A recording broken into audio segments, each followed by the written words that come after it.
عالم دین قوم کا بہت بڑا سرمایہ ہوتا ہے۔ ملک پاکستان کی آزادی کی خاطر جس قدر علماء کرام نے اپنی گردنیں کٹوائی ہیں وہ کسی سے مخفی نہیں ہے، لیکن اسی لا الہ الا اللہ پر بننے والے ملک میں جس نے بھی دین کی خاطر،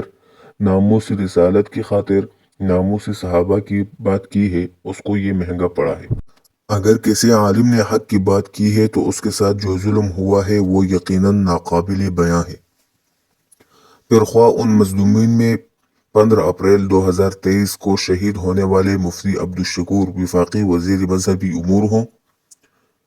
یا شہر کراچی میں شہید کیے جانے والے ڈاکٹر عادل خان شہید ہوں، یا بڑی بے دردی سے شہید کیے جانے والے مولانا سمیع الحق شہید رحم اللہ ہوں،